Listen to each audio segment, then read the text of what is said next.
Good morning all of you. सभी लोग ध्यान दें, सिंपल सी बात है। 12th के सिलेबस में, 11th के सिलेबस में और 12th के सिलेबस में एक अंतर है। 11th में हम बेसिक चीज़ों का अध्ययन करते हैं और क्लास 11th में एक टॉपिक है फिजिक्स का जिसको हम मैकेनिक्स के नाम से जानते हैं। मैकेनिक्स मतलब यांत्रिकी, फिजिक्स की वो ब्रांच, भौतिकी की वो शाखा जिसके अंतर्गत हम या तो चलायमान वस्तुओं का अध्ययन करते हैं या स्थिर वस्तुओं का अध्ययन करते हैं। We are only discussing those things, either the object is in rest condition or the object is in motion condition. That is known as mechanics. जैसे हम फॉर एग्जांपल जब इंजीनियरिंग करते हैं तो अलग अलग विषय से इंजीनियरिंग करते हैं। कोई कहता है हमने इलेक्ट्रॉनिक्स ली है, पॉलिटेक्निक वाले कहते हैं हम मैकेनिकल से इंजीनियरिंग कर रहे हैं, कोई कंप्यूटर से इंजीनियरिंग कर रहा है। तो these all are the branches of physics now. ये सारी की सारी फिजिक्स की क्या है, शाखाएं हैं। सबसे पहले हमने ये देखने की कोशिश करी मेरे बच्चों कि विज्ञान का क्या अर्थ होता है। तो मैंने कह दिया किसी भी चीज का सुनिश्चित, सुव्यवस्थित और क्रमबद्ध ज्ञान ही विज्ञान है। The systematic way of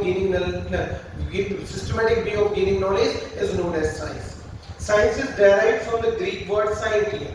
Scientia means to know. To know means जानना, और जानने का मतलब है ज्ञान की प्राप्ति करना। ज्ञान की प्राप्ति करना ही विज्ञान होता है। सोचने का ये विषय है।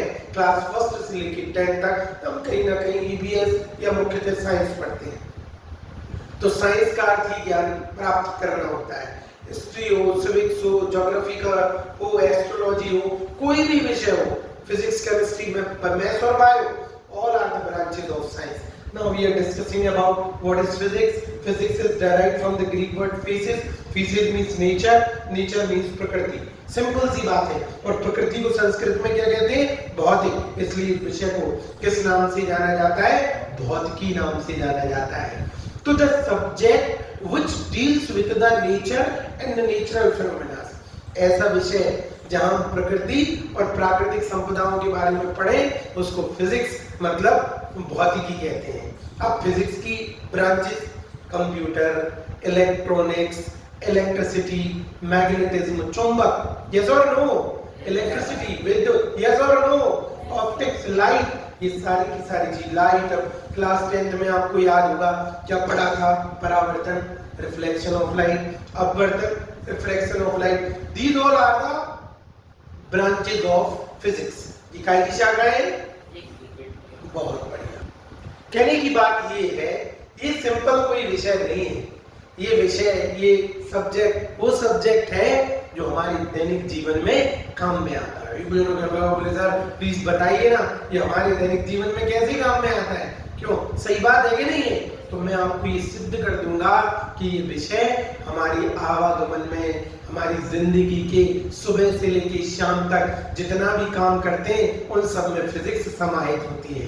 ये बच्चे पूछने लगे, बोले सर कैसे समाहित होती है, how physics is related with society. Society, we are the part of society. हम किसका अंग हैं, समाज का एक अंग है। क्यों, मैं गलत तो नहीं कह रहा, सही बात है ना? तो देखिए सबसे पहले हमारी इंडिया की जो इकोनॉमी होती है, आपसे पूछे हमारे भारत की अर्थव्यवस्था किस पर निर्भर करती है, बता सकते हो किस पर निर्भर करती है? कृषि पर निर्भर करती है, मतलब एग्रीकल्चर पर डिपेंड करती है।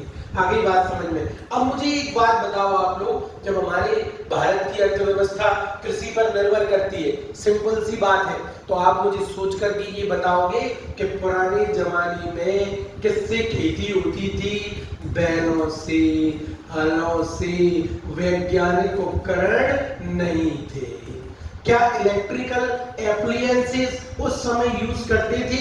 क्या एग्रीकल्चर इंस्ट्रूमेंट उस समय यूज करते थे? नहीं करते थे। लेकिन अब हमारे पास क्या है, वैज्ञानिक उपकरण है। मैं सही कह रहा हूँ? वैज्ञानिक उपकरण किसकी देन है? एग्रीकल्चर इम्प्लीमेंटेशन किसकी देन है? फिजिक्स की। किसने बनाए हैं? साइंटिस्ट ने बनाया। बोले सर हम नहीं मानेंगे, प्लीज सर हमें तो इनके एग्जांपल्स दीजिए। सिंपल सी बात है, सबसे पहले आपका किसकी खोज हो गई? आपके ट्रैक्टर्स की खोज हो गई। फिर किसकी खोज हो गई? ट्रॉलीज की खोज हो गई। सही कह रहा हूं क्या मैं? फिर किसकी खोज हो गई? इरिगेशन फैसिलिटीज, मतलब सिंचाई के साधनों की खोज हो गई। फिर किसकी खोज हो गई? पेस्टिसाइड्स, कीटनाशक, ठीक है, समझ गए कि नहीं समझ गए?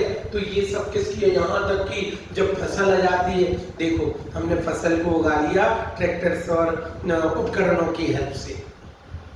अब जब पानी देने की बारी आई तो हम नेचर पर डिपेंड नहीं कर रहे। अब हमारे पास कौन है बेटा पानी देने के लिए? ट्यूबवेल्स है, कैनाल्स है, मोटर है, ये सब किसने बनाई है भाई? तो बताओ फिजिक्स कृषि में एक बहुत अभिन्न योगदान दे रही है कि नहीं दे रही? यस और नो? वेरी नाइस, सिंपल सी बात है। अगर कीटाणु लग गए तो हम उनमें कीटनाशक डाल देते हैं। फैक्ट्रियों से बनी है, वैज्ञानिक ने बनाई है, मशीनों से बनी है, किसकी देन है? फिजिक्स की देन है। Are you getting what I am saying? Yes और नो? अब फसल खड़ी थी, बारिश बादल मंडरा रहे थे, अब मर गए, नुकसान हो जाएगा, तो हमने कहा चलो भैया चलो हार्वेस्टर चलवा देते हैं। हार्वेस्टर्स भी किसने बनाए हैं? जिसने बनाए। वाह यार कितना प्यारा विषय है फिजिक्स। तो एग्रीकल्चर में, कृषि में एक अभिन्न योगदान दे रहे हैं। बस बेटा इसको आंसर के रूप में लिख देंगे कि how physics is related with society. We can say that our Indian economy, हमारे भारत की अर्थव्यवस्था किस पर निर्भर करती है? कृषि पर। और कृषि में क्रांतिकारी परिवर्तन किए। कह दो मुझसे हाँ, प्रेम से बोलो जय माता दी, सारे बोलो बहुत बढ़िया। ठीक है, ये फसल के काम में, एग्रीकल्चर के काम में फिजिक्स आ गई। बोलो हाँ। दूसरी बात, आप अपने घर से मेरे यहाँ आते हो, कैसे आते हो? बोले सर पहियों पहियों आते, पैदल पैदल आते। तो बोलो पहले फिजिक्स ने मशीन से, फैक्ट्री से क्या बनाई? साइकिल। फिर क्या बनाई? स्कूटी। फिर क्या बनाई? मोटरसाइकिल। फिर क्या बनाई?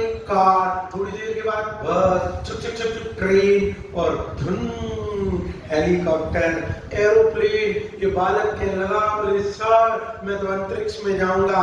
तो किसकी खोज हो गई? रॉकेट की खोज हो गई। तो ये बेटा दूसरी चीज फिजिक्स ने काय में परिवर्तन करे, काय में परिवर्तन करे ट्रांसपोर्टेशन। ट्रांसपोर्टेशन का मतलब होता है बेटा आवागमन। किस क्षेत्र में परिवर्तन करे? आवागमन में। बताओ आवागमन सुगम हो गया कि नहीं हो गया?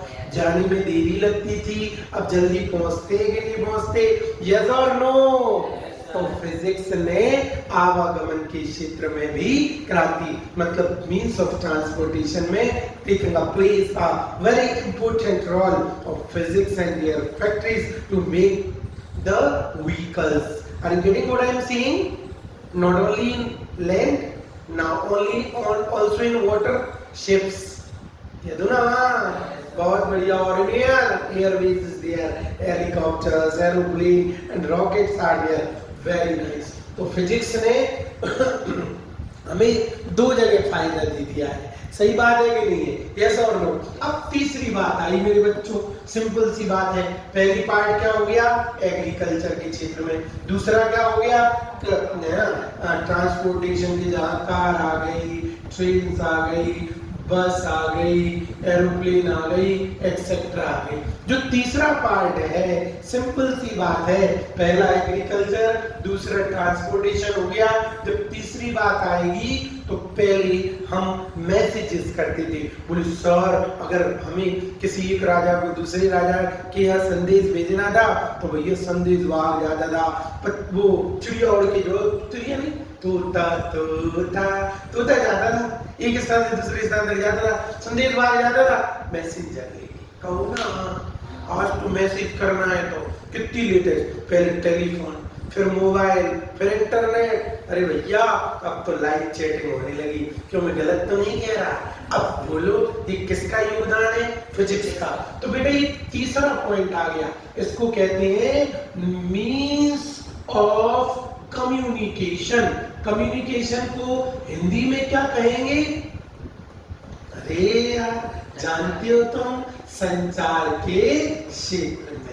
बहुत हिंदी मीडियम वालों को भी क्लियर हो रहा होगा और इंग्लिश मीडियम वालों को भी क्लियर हो रहा होगा। और यहाँ एक फायदा है कि हिंदी मीडियम वालों को इंग्लिश के भी टर्म मिल रहे हैं। क्यों, मैं गलत तो नहीं कह रहा हूँ? तो बच्चों देखो घर पे बैठ के भी तुम पढ़ रहे हो, सिंपल सी बात है। तो मीन्स ऑफ कम्युनिकेशन में हम यहाँ पर टेलीफोन्स लिख देंगे, मोबाइल्स लिख देंगे, इंटरनेट लिख देंगे, लाइव चैटिंग, ये सब फिजिक्स का ही कमाल है। पहले 2G, फिर 3G, फिर 4G, 5G, जी, एक से बड़ी बड़ी जी समझ रहे हो? पहले केवल ऑडियो कम्युनिकेशन था, केवल बातें सुन सकते थे, बोल सकते थे। अब 3G आ गई, 4G आ गई, तो इससे स्पीड क्या हो गई? बढ़ गई। किसका योगदान है? अरे बच्चियों को समझ में नहीं आ रहा, किसका योगदान है? बताओ। Physics is a very nice subject और नॉट? बेहतरीन है, कह दो ना। बहुत बढ़िया। चौथी चीज जो बहुत महत्वपूर्ण है, जिसके बिना हम अगर बीमार हो जाते हैं तो सही नहीं होते, in field of medical and surgery. Hindi में क्या कहेंगे? मेडिकल मतलब बोलो ना, सर्जरी मतलब मेडिकल मतलब आपके जब बीमार हो जाते हैं, मतलब किस क्षेत्र में? मेडिकल को हिंदी में क्या कहते हैं? चिकित्सा के क्षेत्र में। तो सिंपल सी बात है, चिकित्सा व सर्जरी के क्षेत्र में। पुराने जमाने में जब बीमार हो जाते थे तो वो होता था, वैद्य जी होते थे आदरणीय, वैद्य जी के पास गए और वैद्य जी ने कही भाई दवाई ले लो, जड़ी बूटियां दी, 5 दिन लग गए बुखार ठीक होने में। होता तो था, धीरे धीरे होता था, लेकिन अब तो बुखार आया, एलोपैथी की जगह होम्योपैथी की जगह एलोपैथी ली, गोली खाई, 1 घंटे में बुखार से। और हाथ पांव टूट गए तो बताओ, क्या पहले एक्सरे होता था? फिजिक्स ने एक्सरे मशीन दे दी, तो हाथ पांव टूटो को बताओ क्या गया? टूटे भट्टा चढ़ गया, जुड़ गया, और जुड़ने के बाद हाथ पैर टूट गए तो हमारे ऑर्गन्स ट्रांसप्लांट भी हो सकते हैं। ये सब किसका कमाल है मेरे बच्चों? फिजिक्स का कमाल है।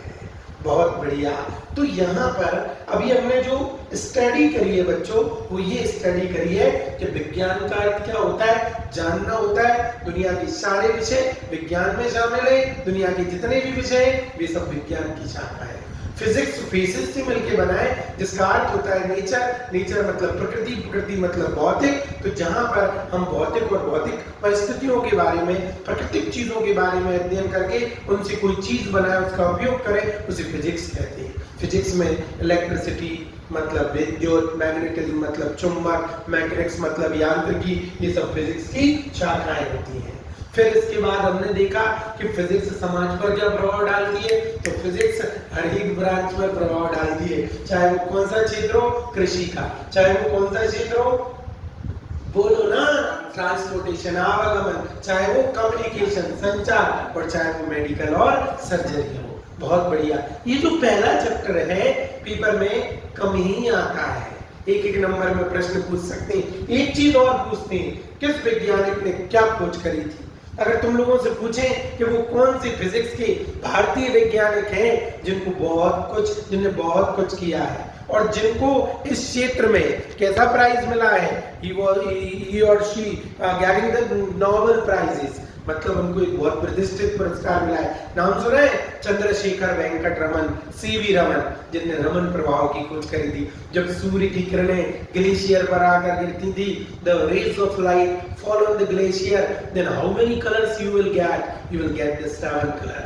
बिबग्योर, बेजानी, हापी नाला, बैगनी, जामुनी, हरा, नीला, नारंगी, पीला, लाल, कह दो ना। तो ये खोज रमन प्रभाव, रमन नामक वैज्ञानिक ने करी थी और सीवी रमन को इसके लिए नोबेल पुरस्कार मिला था। हमारे भारतीय वैज्ञानिक है, हेलो, होमी जहांगीर भाभा, समझ गए? उनने भी आपके जिसको भाभा एटॉमिक रिसर्च सेंटर जिनके नाम पे, तो ये भारतीय वैज्ञानिक हैं जिनने कई खोजें करी हैं। विदेशी वैज्ञानिक हुए, बताओ, न्यूटन ने गति के नियम दिए, न्यूटन्स लॉज ऑफ मोशन, कह दीजिए ना, Newton's laws of gravitation. Newton ने देखा कि पेड़ के ऊपर कोई फल लगे हुए, सिर पे गिर गया, ये क्या हो गया? खुद चढ़ गए, ऊपर से नीचे गिरे, धड़ाम, पूरी धरती माता कुछ तो है, एक बल तो लगाती है, एक फोर्स तो लगाती है जो किसी चीज को अपनी तरफ क्या करता है? अट्रैक्ट करता है, आकर्षित करता है। कह दीजिए हाँ, सिंपल सी बात है। तो बेटा इसी को अपन क्या बोल देते हैं कि किस किस वैज्ञानिक ने, सिंपल सी बात है, किस किस वैज्ञानिक ने क्या क्या खोजें करी थी। आ रही है बात समझ में? तो ऐसे ही क्या होगा, हम आपको बहुत सारी चीजें बताएंगे, जैसे इलेक्ट्रिसिटी में इलेक्ट्रोमैग्नेटिज्म पढ़ाते हैं 12th क्लास के अंदर, हम ये बहुत सारी चीजें आपको लेते हैं। जैसे 10वीं में आपने विद्युत पढ़ी थी, इलेक्ट्रिसिटी पढ़ी थी, और 12th में भी आपको कौन सी शाखा चलेगी, इलेक्ट्रिसिटी चलेगी। सिंपल सी बात है। तो बहुत सारी चीजें आपके सामने आएंगी, जिन चीजों को मैं आपको क्या करूंगा, पढ़ाऊंगा। अरे ये बात समझ में, ये विद्युत जो नवी की जो चीजें थी, 9th क्लास की जो चीजें थी, वो 11th में आएगी। ठीक है, कह दीजिए हाँ। एक ब्रांच आपने प्रकाश की ऑप्टिक्स भी पढ़ी थी। ऑप्टिक्स के दो प्रकार होते हैं, एक वेव ऑप्टिक्स होती है, एक रे ऑप्टिक्स होती है। एक किरण प्रकाश की होती है, एक तरंग प्रकाश की होती है। किरण मतलब किरणों के रूप में, रेज ऑफ लाइट के रूप में। परावर्तन, अपवर्तन, विक्षेपण, रिफ्लेक्शन, रिफ्रैक्शन, डिस्पर्सन। पता है ना, दर्पण को देखते हो तो उसमें क्या होता है, रिफ्लेक्शन। तो ऐसे हम 11th का सफर करेंगे। और मेरे बच्चों सभी लोग ध्यान देना, फिजिक्स में कुछ मैथमेटिक्स भी आएगा। तो कल मैं जो टॉपिक शुरू करने वाला हूँ वो कुछ मैथमेटिक्स से रिलेटेड शुरू करने वाला हूँ। तो क्लास मिस मत कीजिए। थैंक यू, कल मिलेंगे इसी वक्त इसी जगह।